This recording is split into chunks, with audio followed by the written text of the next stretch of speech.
Hello dear friends and subscribers, welcome back to your second edition of Cricket Happenings this Sunday. As I said, I couldn't promise you, but well, as you know, I'm actually, as you know, cricket is not a full-time profession for me. It doesn't pay me. So basically, I need to go to office. So that's the reason. Even though you might be finding that I'm doing this preview a bit early, because you know, as and when I find time, I would like to get done with the preview of the teams for the World Cup 2015, where I'll be looking at the teams, talking about their prospects, and also I'll be analyzing their chances in this World Cup 2015, which is the big glittering event, which is a major sporting event in the cricket calendar in the year 2015. February 14th is the official the official World Cup 2015 will kick off with the February 14 match being one match which will be played in New Zealand between Sri Lanka and New Zealand, and the host Australia will be taking on England. So we have two good matches coming up on 14th of February, the Valentine's Day. But today, so what I'm going to start is I'm going to start off from the bottom of the ladder as far as the teams are concerned. So today we are going to have a look at the United Arab Emirates, which for many people who don't know, United Arab Emirates definitely made their debut in the World Cup. They have already played one World Cup. That was way back in 1996. I do remember those days watching it on television at home. Well, it was. I do remember the United Arab Emirates skipper. His name is Sultan Zarawani. He was the captain of the United Arab Emirates team. He was a good batsman and a handy bowler, run-arm off spinner if I'm not wrong. They also had a match against India, I do remember that. And another thing that gives me a great joy in talking about United Arab Emirates prospects is because I basically from Mumbai I went to Dubai in the United Arab Emirates, and I worked there for 9 years. So it really gives me great joy to know that United Arab Emirates is the team which has made it to the World Cup 2015. So let's have a look at this. So as I said, I'll be looking at United Arab Emirates, I'll be looking at the Afghanistan team, I'll be looking at Ireland, I'll be looking at Scotland. So let's start off with United Arab Emirates. Now United Arab Emirates, as I said, they last played a match, they last played the World Cup in 1996. They didn't have a, they didn't have a very, they were they were absolute rookies at that time. And I definitely have a feeling that this United Arab Emirates team, which comprises of a lot of expatriates from India, Pakistan, Sri Lanka, Bangladesh, definitely has a lot to offer than the team that I saw in 1996. Now, the other, for United Arab Emirates, Mohammad Takir is the captain of the United Arab Emirates team. And you know, Khurram Khan has been named vice captain, because previously, as you would remember, Khurram Khan was the captain, but probably you know, they want a national to be the captain, and that's the precise reason Mohammad Takir, the right arm off break bowler, has been made the captain of the United Arab Emirates team. I really wish him good luck to him and his team. Mohammad Takir is his name. He is the captain of the United Arab Emirates squad. Now Khurram Khan, and also let me tell you, 43 years old. Mohammad Takir is 43 years old, and that is very.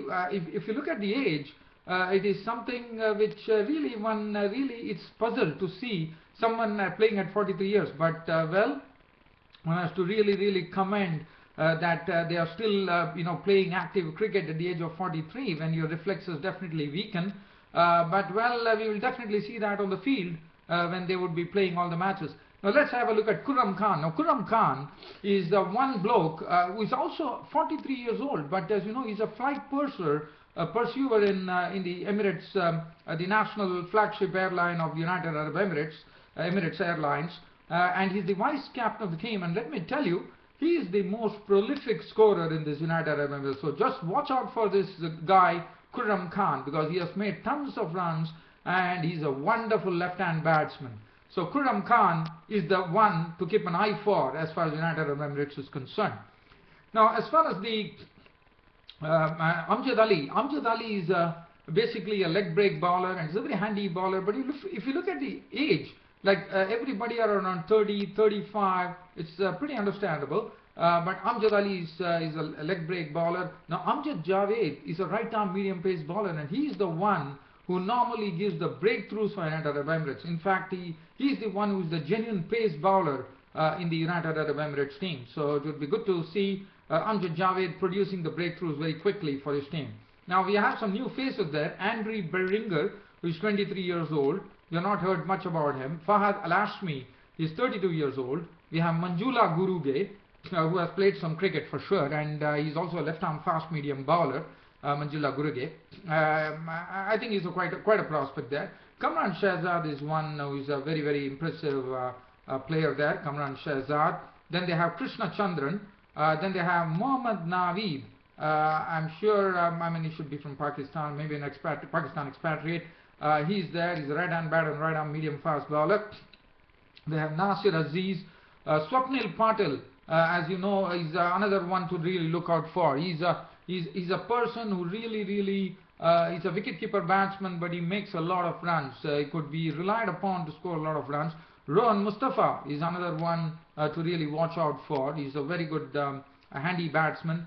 Saqlain Haider and Shaiman Anwar is an all-rounder, I reckon, in the mix.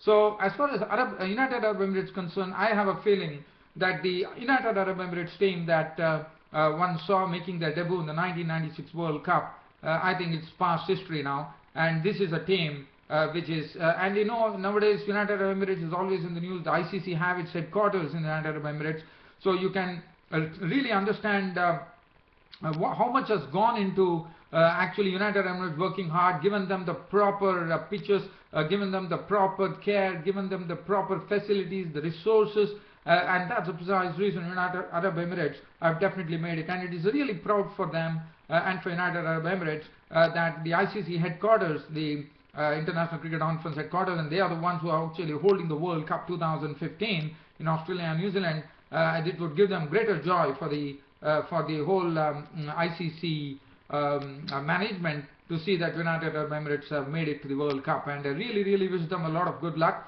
One can only expect them to, one couldn't say that United Arab Emirates are going to, upset any apple carts, but definitely I wish them well, and probably they would have an opportunity to play with their squads. Well, I definitely need to look at where they are slotted. I have not looked at that, where exactly they are in which group. So I just need to have a look at that. So unfortunately, I'm not doing that. I'm just having a look at the teams here, and well, I can also have a look at the groups, but that is as far as the United Arab Emirates is concerned.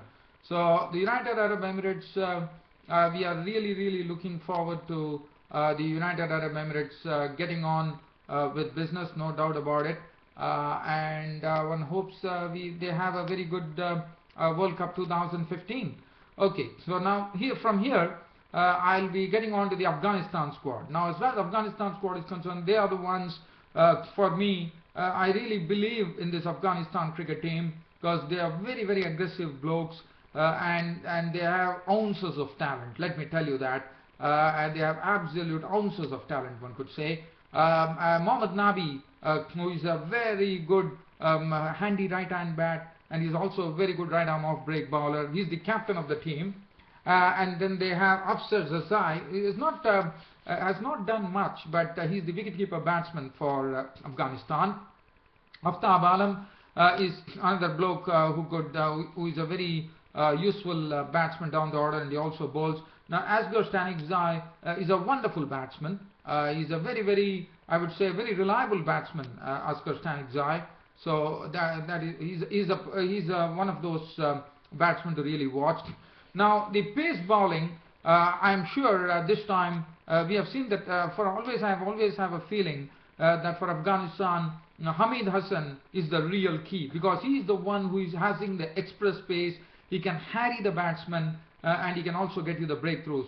And I only wish that Hamid Hassan goes the distance, because we have seen in the past, even in the 2020 World Cup, we have not seen Hamid Hassan in full color in all the matches, and he has always been injured, or he has been out of the team for whatever the reasons as far as injury is concerned.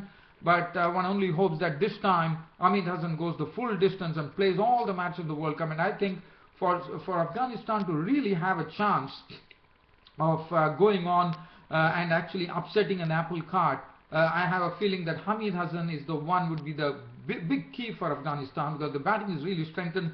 The bowling is good, but Hamid Hassan, according to me, is the express pace bowler. He is the one who has to play in all the matches and also has to deliver the goods. And I'm sure he's one who is really, really capable of, because as I said, he's the express pace bowler in the Afghanistan setup. And then they have the bowling of Dawlat Zadran, who is a right arm fast medium bowler. They have Gulbuddin Naib. Now these are all players who have done well. They have and they have Javed Ahmadi, who is a good right hand bat. So the pace bowling will be in the hands of Hamid Hassan, Gulbuddin Naib, Dawlat Zadran. Now Mirwais Ashraf is another player who is a very, very wonderful batsman. He really scores a lot of runs coming in down the order. Najbullah Zadran is a right arm off break bowler.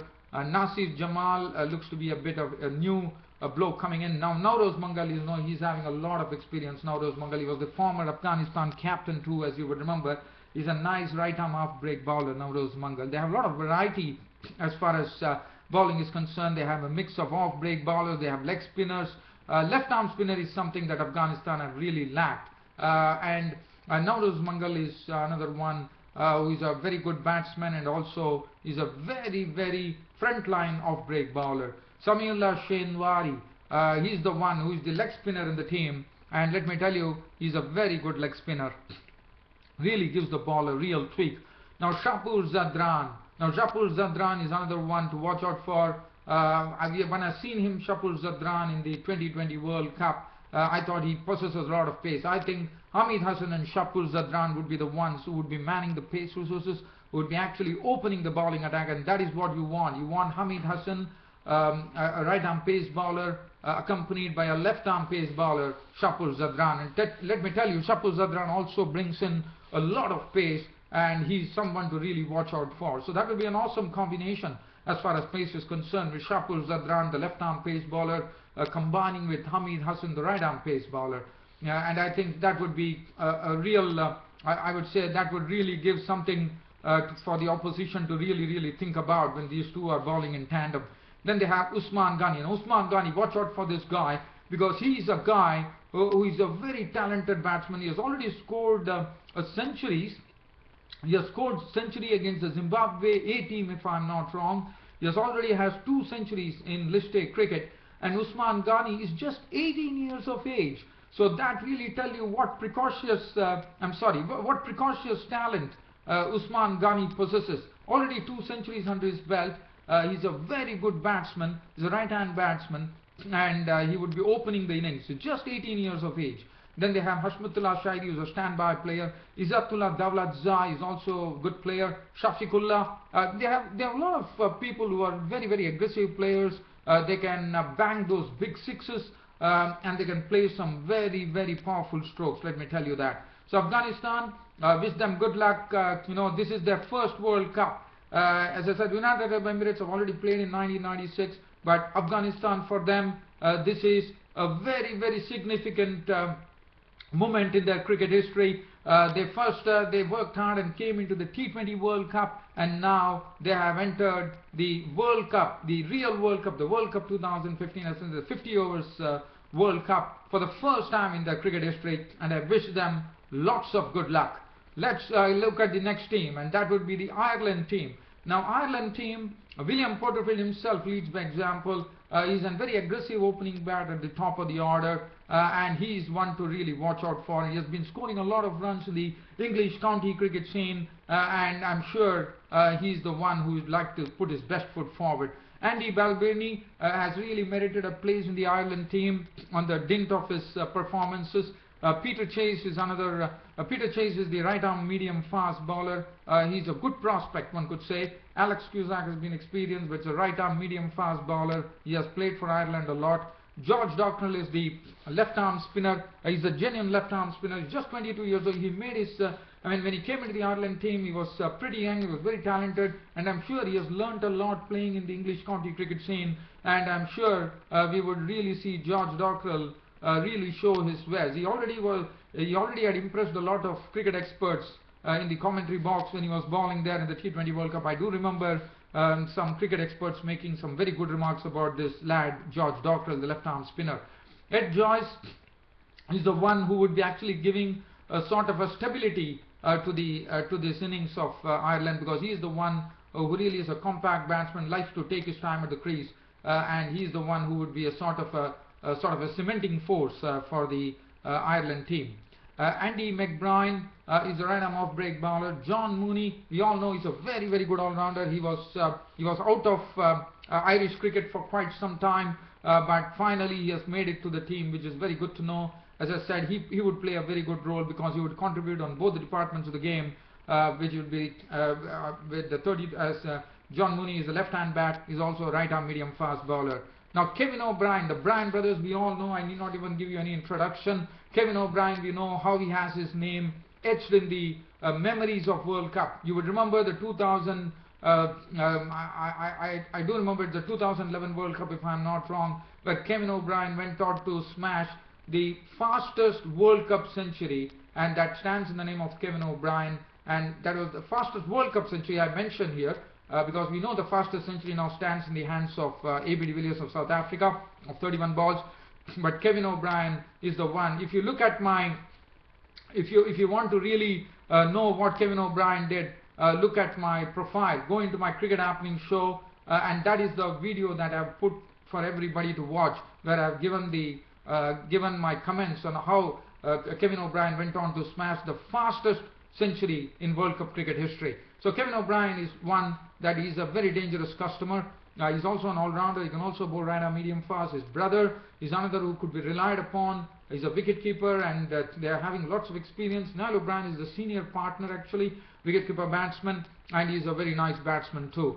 And then, as I said, Max Sorensen getting into the team because of Tim Murtagh withdrawing because of injury, which was sad. But Max Sorensen, I think, I wish him good luck, because of Tim Murtagh withdrawing, Max Sorensen has got this chance, and I'm sure Max Sorensen is going to take this chance with both hands. Paul Stirling, a very, very talented batsman as an opener. He really can score a lot of runs, and he's extremely talented, and he can also bowl some right-arm off-break bowling. These are some real sheer talent, I would say. Paul Stirling, George Dockrell, they are real sheer talent. Now Stuart Thompson, he's the right-arm medium-fast bowler, has done well to merit his place. Gary Wilson, we know, is an experienced wicket-keeper batsman. Craig Young has already proved himself after coming into the Irish setup that with his pace bowling he has been able to nip up wickets, and in fact he has also taken a lot of wickets. Maybe he has played only a few matches, but he has picked up a lot of wickets. So really watch out for this bloke, Craig Young. He's pretty sharp with his bowling. He's a right-arm medium-fast bowler. Now Tim Murtagh, I mean, I really feel sorry for Tim Murtagh, who has been doing wonderfully well in the English county cricket scene, and it is very sad to see. But Ireland, let me tell you, every team has to watch out for Ireland, because Ireland is the one who could cause some upsets. In the past, they have defeated a few teams, as you would remember. They are given a run for their money for England, as you would remember, and they are not the ones who are going to. And they have also defeated Pakistan, as I would remember, in the World Cup. So that is something. They are really a team to watch out for, and I'm sure they are. And as you know, they have also been trying now to become a part of the test team, getting the what you call the test status as quickly as possible. So that really says that they have worked hard, and they are a really, I would say, they are a really dangerous team. So better World Cup 2015 will watch out for Ireland. Now let's have a look at Scotland, the last team in this Cricket Happening show today, previewing the Scotland squad. Well, the Scotland squad is led by Preston Momsen. He's the new captain of the Scotland squad, so it'll be interesting to see how he goes. He himself is a very good bowler. He's a right-arm off-break bowler, but he also bats well. Kyle Coetzer is the vice captain of the Scottish team. Richie Berrington has played a lot of cricket, no doubt about it. Freddie Coleman looks a new face. He's just 22 years of age. Matthew Krause is the wicket-keeper of the Irish team. They have Josh Davy, he's a right-hand batsman. Hamish Gardiner. Now Hamish Gardiner, no, it's I just confused it with Hamish Marshall of New Zealand. Sorry, Hamish Gardiner is another new player who has come in. Majid Haq is another one who has played a lot of cricket for Scotland in the past. Now Michael Lees, watch out for this bloke Michael Lees. He has the ability, he's just 23 years of age, but we have seen in some matches that he can really whack the ball a long way. And let me tell you, I don't remember the match. There was a match in which he really blasted the bowling. And Michael Lees is someone that who can really bang the bowlers. He can really go for some big strokes. He's quite capable of that. Matt Machan was fought himself by giving some good performances for the team. Is coming. Callum McLeod is another right-arm medium fast bowler. Looks pretty impressive. Safyan Sharif is just 22 years of age. Rob Taylor is a left-arm medium fast bowler, left-hand bat, and they have Ian Wardlaw, a right-hand bat and right-arm fast medium bowler. But of all these teams, as I said, I would really say that watch out for Ireland, because Ireland is the one who is looking pretty tough according to me, and they might be breathing fire. One does not know. But let me see whether if I have time, I will also try to accommodate one more team, but let me have a look at my YouTube broadcast. Well, I think I will rather stop it at this. So I hope you all liked it. I know, I mean, I just, as I said, for me time is a constraint, and whenever I find time, I would, like to share this with all my subscribers. So I'm sure all those dear friends and subscribers of Cricket Happenings, I'm sure you're quite happy to see that I've already started the preview of World Cup 2015. So today I previewed the 4 teams, and I hope you all liked it, dear fans and subscribers. I know I'm not a very great previewer, but as you know, cricket is my passion, and as you, dear friends and subscribers, are the ones who really make this Cricket Happening show a great success. Well, I have no problem finding time for you all to come here and do a short preview. I hope you all liked it, dear friends and subscribers. Thanks for your company as usual. Thanks for your company every time you watch this Cricket Happening show. This is your host Ram signing off for now. Thank you. And if time permitting,